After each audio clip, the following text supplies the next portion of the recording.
දරුවනේ ඔබ හිතන්න දැන් රටක ඉන්න මුළු ජනගහනය 100යි කියලා පොඩ්ඩක් හිතා ගන්නකො. දැන් අපි මේ කතා කරන්න හදන්නේ රටක ශ්‍රමය රටක නිෂ්පාදන සාධකයක් විදිහට ශ්‍රමය කියන එක්කිනාගේ තියෙනවා මෙන්න මේ ජනගහනය සම්බන්ධ සංකල්ප කිහිපයක් අපිට හඳුනා ගන්න නේද? එතකොට ඔබ මුලින්ම බලා ගන්න මුලින්ම ඉගෙන ගන්න තියෙන්නේ වෙන මොකුත්ම නෙමෙයි රටක ශ්‍රමය කියන්නේ මොකක්ද කියලා. මුලින්ම ඉගෙන ගන්න ඕන මොකක්ද අපි රටක ශ්‍රමය කියන්නේ මොකක්ද කියලා. පැහැදිලිද? ශ්‍රමය කියන්නේ මොකක්ද? ශ්‍රමය කියන්නේ රටක භාණ්ඩ හා සේවා නිෂ්පාදන ක්‍රියාවලියට භාණ්ඩ හා සේවා මම කෙටි කරලා ලියන්නම්. භාණ්ඩ හා සේවා නිෂ්පාදන ක්‍රියාවලියට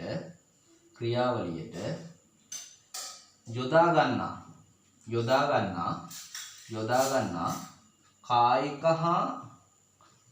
හා මානසික වෙහෙසයි. හරිද?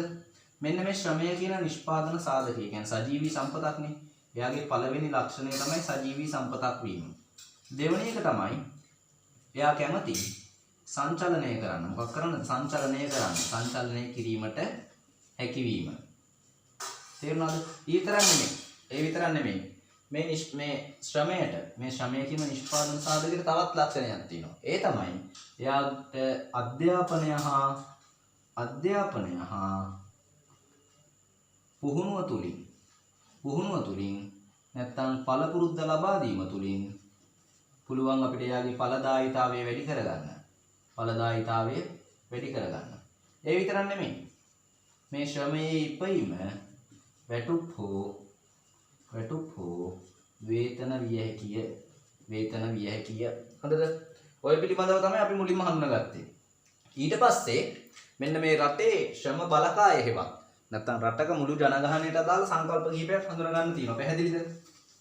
අන්න එහෙම හඳුනා ගන්න ගියාම මම ඔබට උදාහරණයක් ගත්තා. ඒ උදාහරණය හැටියට ඒ රට ඇතුලේ රටේ ඉන්න මුළු ජනගහනයේ ප්‍රධාන ජනගහනය 100යි කියලා හිතන්න. ඔබ හිතන්න බිලියන 100ක් කියලා ඕනනම් බිලියන කියලා හිතන්නව නැත්තම් බිලියන 100කි. හොඳද? ඒකෙන් අවුරුදු 15ට වඩා වැඩි කොටස හා 15ට වඩා අඩු කොටස කියලා මම වර්ග කරගත්තා. පැහැදිලිද? අවුරුදු 15ට වඩා වැඩි වයසේ ජනගහනයට මම කියනවා වැඩ කළ හැකි වයසේ ජනගහනය. මොකද කියන්නේ? වැඩ කළ හැකි වයසේ ජනගහනය. හොඳද? වැඩ කළ හැකි වයසේ ජනගහනය. මේ අවුරුදු 15ට වඩා අඩු කට්ටියට මම කියනවා වැඩ කළ නොහැකි වයසේ ජනගහනය. නොහැකි වයසේ ජනගහනය. එතකොට අවුරුදු 15ට වඩා වැඩි කට්ටියට කිව්වා වැඩ කළ හැකි වයසේ ජනගහනය. අවුරුදු 15ට වඩා අඩු කට්ටියට කිව්වා වැඩ කළ නොහැකි වයසේ ජනගහනය. ඔබ දැන් ලියන කොලේ මේ දෙකක් දාගන්න, පොඩියට ලියා ගන්න. වැඩ කළ හැකි වයසේ ජනගහනය සහ වැඩ කළ නොහැකි වයසේ ජනගහනය. රටක මුළු ජනගහනය පිළිබඳව තමයි අපි මේ ඉගෙන ගන්න. පැහැදිලි නේද දරුවනේ?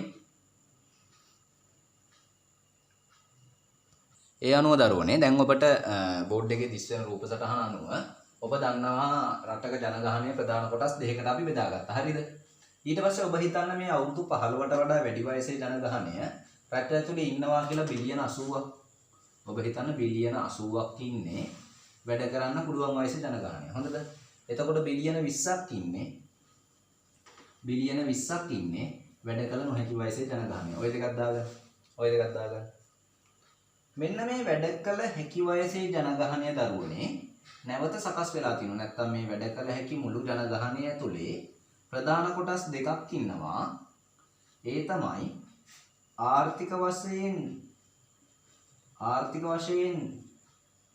සක්‍රිය සහ මේක මම මේ පැත්තට බෙදලා මේ පැත්තට බෙදුවොතින් ආර්ථික වශයෙන්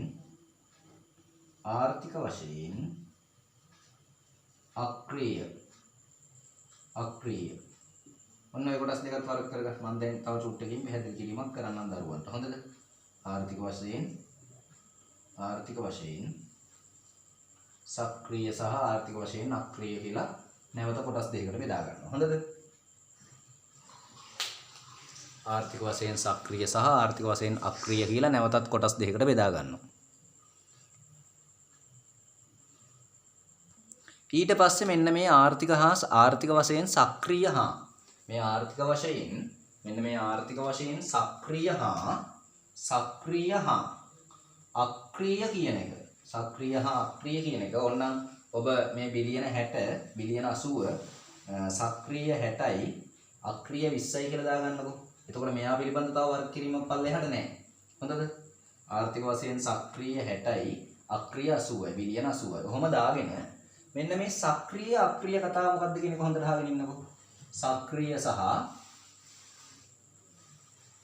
සක්‍රීය හා අක්‍රීය. ඔන්න ඒ කතාව තමයි ඊළඟට පැහැදිලි කරන්න තියෙන්නේ. පැහැදිලිද? ආර්ථික වශයෙන් සක්‍රීය සහ ආර්ථික වශයෙන් අක්‍රීය කියන්නේ මොකක්ද කියලා තමයි මම ඔබට ඊළඟට පැහැදිලි කරන්න හදන්නේ. හරිද දරුවනේ? හරිද? සක්‍රීය කියන්නේ මොකක්ද කියලා. හොඳද? ආර්ථික වශයෙන් සක්‍රීය කියන්නේ මොකක්ද? ආර්ථික වශයෙන් අක්‍රීය කියන්නේ මොකක්ද? මේ සක්‍රීය අක්‍රීය කතාව හඳුනා ගන්න ඕන අපේ රටේ ශ්‍රම බලකාය පිළිබඳව නැත්නම් රටේ මුළු ජනගහනය පිළිබඳව අපිට ඉගෙන ගන්න. පැහැදිලිද? දරුවනේ දැන් ඔබ හිතන්නකෝ මේ රටේ මුළු ජනතාව බිලියන 100 මෙන්න මෙතන ඉන්නවා කියලා හිතන්නකෝ. රටේ බිලියන 100 මෙතන ඉන්නවා කියලා හිතන්න පොඩ්ඩක්. ඔන්න බිලියන 100 මෙහෙම ඉන්න. හොඳද? ඒ බිලියන 100 ඉන්න සියලුම දෙනා රටක ජනගහනයේ ඉන්න බිලියන 100 සියලුම දෙනා රටේ තියෙන ප්‍රධාන ක්‍රියාවලි දෙකක් තියෙනවා. මොකද්ද ප්‍රධාන ආර්ථික ක්‍රියාවලි දෙක? එකක් තමයි නිෂ්පාදන ක්‍රියාවලිය. අනිත් එක තමයි පරිභෝජන ක්‍රියාවලිය. හොඳද? ඒ කියන්නේ භාණ්ඩයක් හෝ සේවාවක් නිපදවීම නිෂ්පාදන ක්‍රියාවලියක්. භාණ්ඩයක් හෝ සේවාවක් පරිභෝජනය කිරීම පරිභෝජන ක්‍රියාවලියක්. පැහැදිලිද? පැහැදිලිද දරුවන්ට? රටේ භාණ්ඩ හා සේවා නිෂ්පාදන ක්‍රියාවලියට කෙසේ වෙතත් හොඳට හිතන්න. හොඳද? රටේ භාණ්ඩ හා සේවා නිෂ්පාදන ක්‍රියාවලියට කෙසේ වෙතත් මේ සියලුම ජනගහනය මේ බිලියන 10ම ජනගහනය බිලියන 100ම ජනගහනය භාණ්ඩ හා සේවා පරිභෝජනයට කැමති නේද? භාණ්ඩ හා සේවා පරිභෝජනයේදී මේ රටේ ඉන්න සියලුම ජනතාව කැමති නේද? කැමති නේද? ඔව් ඒ කැමති හින්දා මට පුළුවන් ඕනනම් අන්න ඒ කට්ටියගේ මූණු ඕනනම් ඔන්න මට පුළුවන් hina මූණු විදියට පෙන්වන්න පුළුවන් මොකටද? ඕනනම් hina මූණු විදියට පෙන්වන්න පුළුවන් මොකටද? රටේ භාණ්ඩ හා සේවා පරිභෝජනයට සියලුම දෙනා කැමතියි කියලා. පැහැදිලිද? පැහැදිලිද මම කියන්න හදන දේ? නමුත් දරුවනේ මේ රටේ බිලියන 100 ඇතුළේ ඉන්න සියලුම දෙනා හොඳද? සියලුම දෙනා පරිභෝජනයට කැමතියි. නමුත් සියලුම දෙනා රටේ භාණ්ඩ හා සේවා නිෂ්පාදන ක්‍රියාවලියට කැමති වෙන්නේ නැහැ දරුවනේ. රටේ ඉන්න සියලුම දෙනා රටේ භාණ්ඩ හා සේවා නිෂ්පාදන ක්‍රියාවලියට කැමති වෙන්නේ නැහැ. එතනින් ඉන්න කිහිප දෙනෙක් හරි අකමැති වෙන්න පුළුවන්. එතනින් ඉන්න කිහිප දෙනෙක් හරි අකමැති වෙන්න පුළුවන්. පැහැදිලිද? රටේ ඉන්න සියලුම දෙනා රටේ ඉන්න සියලුම ජනගහනය භාණ්ඩ හා සේවා පරිභෝජනය කරන්න කැමති නේ දරුවනේ. ඒ කට්ටිය තමන්ගේ අවශ්‍යතා හා උවමනා වෙනුවෙන් භාණ්ඩ හා සේවා කඩවල් වලින් තමන්ගේ නිවසේ හෝ අවශ්‍ය දේවල් තමන් නිපදවාගෙන හරි කොහොම හරි ක්‍රමයකට තෘප්තිමත් කරගන්නවා. සියලුම දෙනා ඒට එකඟයි. නමුත් සියලුම දෙනා රටේ භාණ්ඩ හා සේවා නිෂ්පාදන ක්‍රියාවලියට එකඟයිද? එකඟ වෙනවද? එකඟ වෙන්නේ නැහැ. එතකොට රටේ මෙන්න මේ ආර්ථික වශයෙන් සක්‍රීය කියන්නේ වෙන මොකුත් නෙමෙයි. ආර්ථික වශයෙන් සක්‍රීය කියන්නේ රටේ භාණ්ඩ හා සේවා නිෂ්පාදන ක්‍රියාවලියට හොඳට අහගන්න. හොඳද? ආර්ථික වශයෙන් සක්‍රීය යනු රටේ භාණ්ඩ හා සේවා නිෂ්පාදන ක්‍රියාවලියට ශ්‍රමය දැනටමත්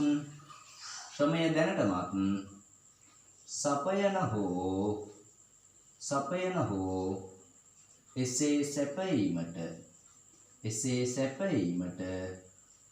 කැමැත්තෙන්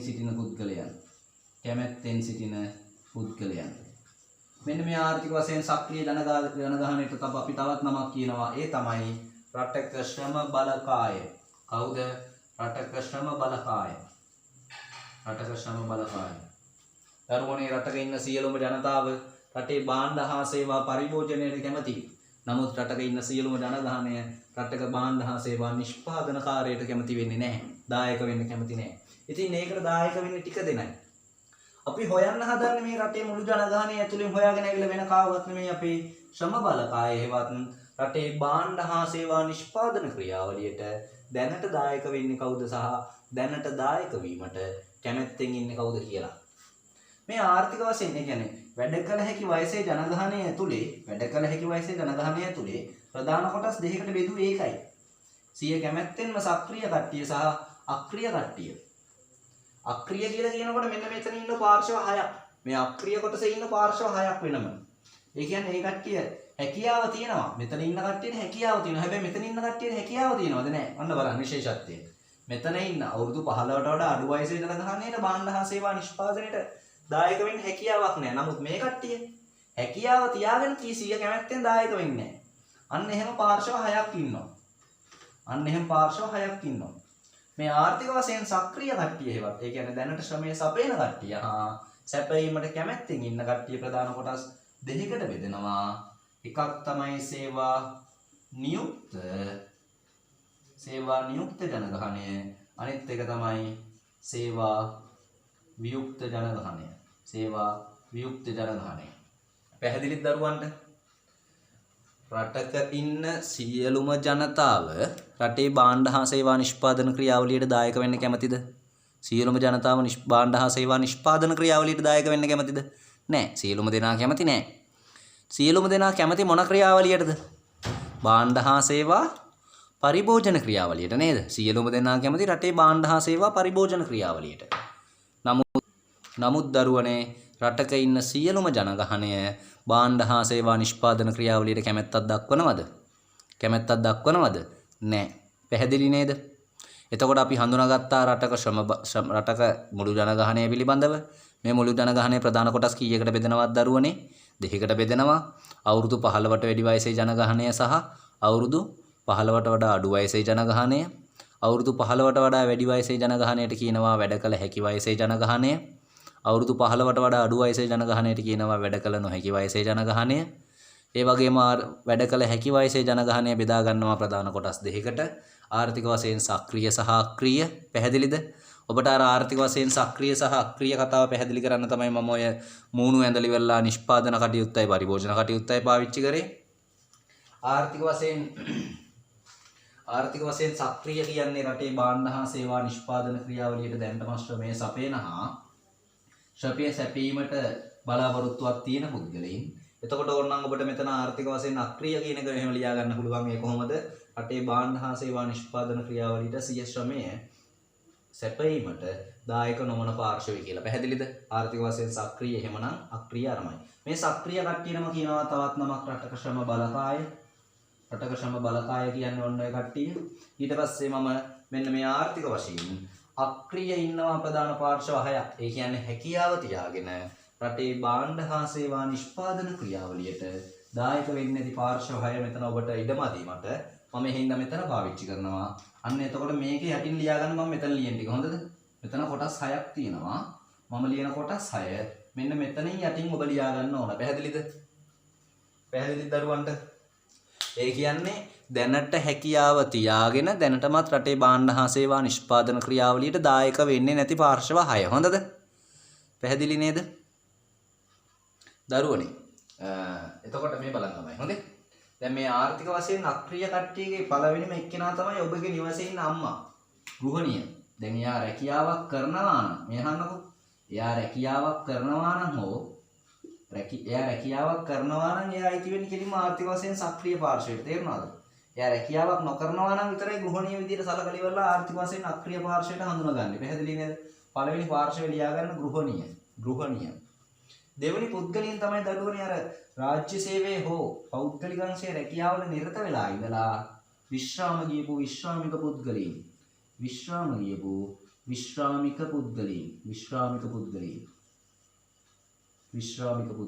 පාර්ශව දෙකක් අපි දැන් හඳුනාගත්තා.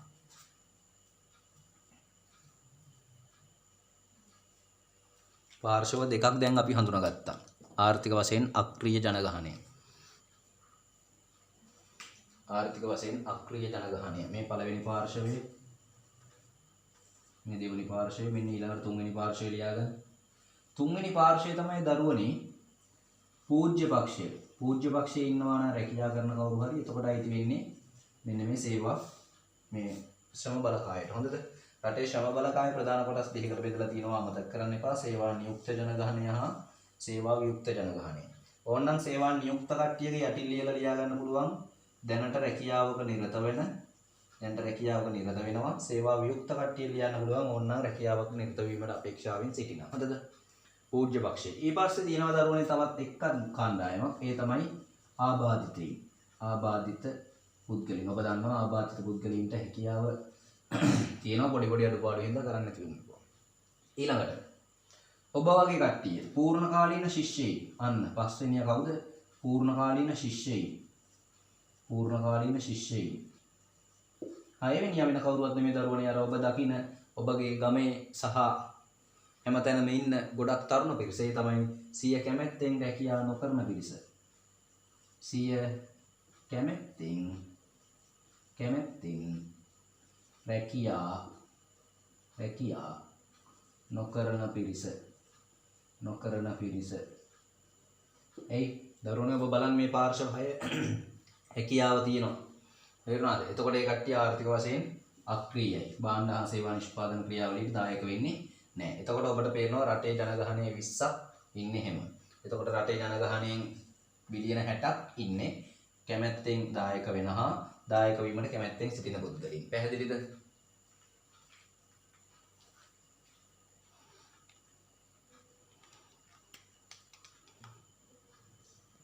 ඔන්න ඔය දැන් බෝඩ් එකේ තියෙන සංඛ්‍යා දත්ත ආශ්‍රයෙන් උසස් පෙළ විභාගයට ගණනය කරන්න තියෙන අනුපාත ටිකක් තියෙනවා. පැහැදිලිද? උසස් පෙළ විභාගයට අපිට ගණනය කරන්න අනුපාත ටිකක් එනවා. පැහැදිලි නේද? එතකොට මෙන්න අහගන්නකෝ. මෙන්න මේ දෙන්නව. ඒ කියන්නේ රටේ සේවා නියුක්ත කට්ටියවයි සේවා වියුක්ත කට්ටියවයි මෙයාගේ අනුපාත විදිහට දක්වන්න පුළුවන්. මොකද මට ආයෙ කියන්න. රටේ සේවා නියුක්ත ජනගහනය කියන්නේ දැනට භාණ්ඩ හා සේවා නිෂ්පාදන ක්‍රියාවලියට දායක වෙන කට්ටිය රටේ ශ්‍රම බලකායේ ප්‍රතිශතයක් ලෙස දැක්වීමට කියනවා සේවා නියුක්ති අනුපාතය. මොකද පළවෙනි අනුපාතය අපි ගණනය කරන්නේ සේවා නියුක්ති අනුපාතය. සේවා නියුක්ති අනුපාතයේ සමානයි ඉර යටතේ ඉන්නේ ශ්‍රම බලකාය. ඉර යටතේ ඉන්නේ ශ්‍රම බලකාය. ඉර උඩට එන්නේ සේවා නියුක්ත ජනගහනය. සේවා නියුක්ත ජනගහනය ගුණ කරනවා 100. පැහැදිලිද? මේ ගණනය කරන්නේ මොකද්ද? සේවා නියුක්ති අනුපාතය. සේවා නියුක්ති අනුපාතය කියලා එකක් ගණනය කරන්න පුළුවන්. ඒක ගණනය වෙන්නේ කොහොමද? ඉර යටට ශ්‍රම බලකාය, ඉර උඩට සේවා නියුක්ත ජනගහනය. ඒ කියන්නේ ඉර යට ඔබ දන්නවා 60යි, ඉර උඩ ඔබ දන්නවා 30යි. ගුණ කිරීම 100. හොඳද? දෙකෙන් එක ගුණ කිරීම 100 කියන්නේ 150යි. හරියටම රටේ මුළු ජනගහනය නෙමෙයි රටේ ශ්‍රම බලකායෙන් 150ක් දැනට රැකියාවල නිරත වෙනවා කියන අදහස තමයි මේකේ තියෙන්නේ. මොකද්ද අපි ගණනය කරන පළවෙනි අනුපාතය? සේවා නියුක්ති අනුපාතය. සේවා නියුක්ති අනුපාතයේ අදහස මොකද්ද? රටක රැකියාව කරන පිරිස. ඒ කියන්නේ දැනට භාණ්ඩ හා සේවා නිෂ්පාදන ක්‍රියාවලියට දායක වන පිරිස. එරට ආර්ථික වශයෙන් සක්‍රීය ජනගහනය නැත්නම් රටේ සම බලකායේ ප්‍රතිශතයක් ලෙස දැක්වීමට කියනවා මොකද්ද? සේවා නියුක්ති අනුපාතය. ඔබට මේ දෙක පැටලෙන්න බෑ එතකොට. ආර්ථික වශයෙන් සක්‍රීය කියන්නේ භාණ්ඩ හා සේවා නිෂ්පාදනයට දායක වෙනහා කැමැත්තෙන් ඉන්න. ඉතින් මේකෙන් බලන්නේ මෙයා ඇතුලින් කොච්චරක් දැනට දායක වෙනවද? ඊළඟ අනුපාතය ගණනය කරනවා කී දෙනෙක් කැමැත්තෙන් ඉන්නවද? පැහැදිලිද? එතකොට ඒ අනුපාත දෙක ගණනය කරනවා පළවෙනිම අනුපාතය තමයි සේවා නියුක්ති අනුපාතය. එයා ගණනය කරන්නේ කොහොමද? සේවා නියුක්ත ජනගහනයේ ඉර උඩ රටේ ශ්‍රම බලකාය හේවත් ඕනනම් දාන්න පුළුවන් ආර්ථික වශයෙන් සක්‍රීය ජනගහනයේ ඉර යට ගුණ කරනවා 100න්. අන්න එතකොට අපිට පේනවා 60යි. මෙතන මේ බිලියන 60 අර තියෙන්නේ. අර උඩ තියෙන්නේ මේ බිලියන 30. එතකොට ගුණ දාම රටේ සේවා නියුක්ති අනුපාතය.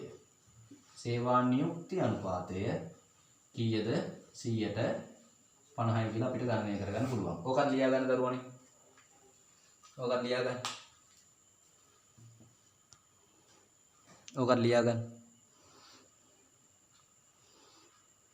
දරුවනේ දැන් හරි. අපි සේවා නියුක්ති අනුපාතය ගණනය කරාට පස්සේ අපිට ආය ගණනය කරන්න පුළුවන් සේවා වියුක්ති අනුපාතය. ඒ කියන්නේ රටේ ශ්‍රම බලකායින් කොපමණ ප්‍රමාණයක් දැන් රැකියාව අපේක්ෂා කරගෙන ඉන්නවාද කියන එක නේද? සේවා නියුක්ති අනුපාතයෙන් ගණනය කළේ රටේ ශ්‍රම බලකායෙන් කොපමණ ප්‍රමාණයක් රැකියාවල නිරත වෙනවාද කියලා නැත්නම් රටේ භාණ්ඩ හා සේවා නිෂ්පාදන ක්‍රියාවලියේ නිරත වෙනවාද කියලා අපිට ඊට පස්සේ ගණනය කරන්න පුළුවන් මෙයාගේ ආශ්‍රයනේ මොන අනුපාතයේද සේවා වියුක්ති අනුපාතය. ඉතින් ඒකට සුළු දෙයයි අපිට කරන්න තියෙන්නේ. ඒ සුළු දෙය තමයි මෙන්න මෙතන සේවා වියුක්ති අනුපාතය වෙනකොට මෙතන නියුක්තිය වෙනකොට වියුක්තිය ලියනවා. උඩට ලියනවා සේවා වියුක්ත ජනගහනය. සේවා වියුක්ත ජනගහනය. හොඳද? සේවා වියුක්ත ජනගහනය. සේවා වියුක්ත ජනගහනය බෙදනවා ශ්‍රම බලකායෙන්. මෙතන එන්නේ සේවා වියුක්ති අනුපාතය. හරි නේද? ඒ 130යි ගුණ කරා ඒ සේවා නියුක්ති අනුපාතයේ විරුද්ධ පැත්ත කවුද? සේවා වියුක්ති අනුපාතිකයක් දරුවනේ 150යි. හොඳද? පැහැදිලිද? සේවා වියුක්ති අනුපාතිකයක් 150යි. හරි නේද දරුවනේ? හරි. ඊළඟට අපිට තව ගන්න කරන් තව එක අනුපාතයක් තියෙනවා. ඔන්න ඕකේ උසස් පෙළ විභාගයේ නිතරම වගේ අහන තවත් එක අනුපාතයක් තියෙනවා. ඒ අනුපාතය තමයි මෙන්න මෙයා. ඒ කියන්නේ දැන් අපි මෙච්චරලා ගණනය කරේ මේ රැකියා කරන පිරිස හා රැකියා අපේක්ෂා කරන පිරිස. මෙයාගේ ශ්‍රම බලකාය ප්‍රතිශතය ලෙස දැක්වුවානේ. දැන් ඊළඟට අපි මේ රටේ ශ්‍රම බලකායේ ඉන්නේ. නැත්නම් ආර්ථික වශයෙන් සක්‍රීය ජනගහනයේ ඉන්නේ. අන්න ඒ සක්‍රීය ජනගහනය රටේ වැඩ කළ හැකි වයසේ ජනගහනය. ඔබ දන්නවා මෙයාට කියන්නේ 15ට වැඩි. ඒ කියන්නේ වැඩ කළ හැකි වයසේ ජනගහනය. අන්න එයාගේ ප්‍රතිශතයක් ලෙස දැක්වීම. මොකද්ද? මෙයාව එයාගේ ප්‍රතිශතයක් ලෙස දැක්වීමට කියනවා ශ්‍රම බලකා සහභාගීත්ව අනුපාතය. මොකද්ද ලියා ගන්න දරුවනේ ඕනනම්? ශ්‍රම බලකා සහභාගීත්ව අනුපාතිකය කියන්නේ මොකද්ද? ශ්‍රම බලකා සහභාගීත්ව අනුපාතය කියන්නේ ශ්‍රම බලකා සහභාගීත්ව අනුපාතිකය. ශ්‍රම බලකා සහභාගීත්ව. සහභාගී වෙනවද කියලා තමයි බලන්නේ. සහභාගීත්ව අනුපාතය. එයාගෙන් බලන්නේ මොකද්ද? රටක වැඩ කළ හැකි වයසේ ජනගහනයෙන් රටේ ශ්‍රම බලකාය කොපමණ ප්‍රමාණයක්ද යන්න. රටේ ශ්‍රම බලකාය වැඩ කළ හැකි වයසේ ජනගහනයෙන් කොපමණ ප්‍රමාණයක්ද යන්න කියන එක තමයි අපි අනුපාතයෙන් ගණනය කරන්නේ. පැහැදිලිද? ඊළඟට මෙන්න මේ ශ්‍රම බලකා සහභාගීත්ව අනුපාතිකයෙන් කියන්නේ මොකක්ද මට ආයෙ කියන්න. රටක ආර්ථික වශයෙන් සක්‍රීය ජනගහනය රටේ වැඩ කළ හැකි වයසේ ජනගහනයෙන් කොපමණද කියලා බලන එක තමයි මේකේ අනුපාතය නේ. එතකොට ඒක හොයන සූත්‍රයක් තියෙනවා. සූත්‍රය තමයි ඉර යට එන්නේ වැඩ කළ හැකි වයසේ ජනගහනය. මොකද්ද වැඩ කළ හැකි වයසේ ජනගහනය? නැත්නම් අවුරුදු 15ට වඩා වැඩි පිරිස. ඉර උඩ එන්නේ රටේ ශ්‍රම බලකාය හෙවත් ආර්ථික වශයෙන් සක්‍රීය ජනගහනය ගුණ කිරීම 100. අන්න එතකොට ඔබ දකින්නවා රටේ මෙතන කීයක් ඉන්නවද? 80ක් ඉන්නවා. මෙතන කීයක් ඉන්නවද? 60ක් ඉන්නවා. 60ක් ඉන්නවා ගුණ කරනවා 100. හොඳද? ඒ අනුව ඔබට පේනවා බිඳුවට බිඳුව බෙදෙනවා. ඒ අනුව ගන්න පුළුවන් 4යි 3යි 100යි 300යි 304න් බෙදුවාම 175යි. එතකොට රටක වැඩ කළ හැකි වයසේ ජනගහනයෙන් 75%ක් රටේ ශ්‍රම බලකාය හෙවත් ආර්ථික වශයෙන් සක්‍රීය ජනගහනය කියන එක තමයි මේ ශ්‍රම බලකා සහභාගීත්ව අනුපාතයෙන් සඳහන් වෙන්නේ. පැහැදිලිද? පැහැදිලිද දරුවනේ? හරි. හරි දරුවනේ. එතකොට අපි මේ තවත් වීඩියෝ එකක් තුලින් හම්බ වෙමු. ඔබට උසස් පෙළ විභාගය සඳහා වැදගත් වන තවත් ගණිත ක්‍රම සහ ඒ වගේම ඉල්ලුම් සැපයුම් නම් මෙතන ඒ වගේ සංකල්ප ආශ්‍රයෙන් ඔබ නැවත හම්බ වෙනවා.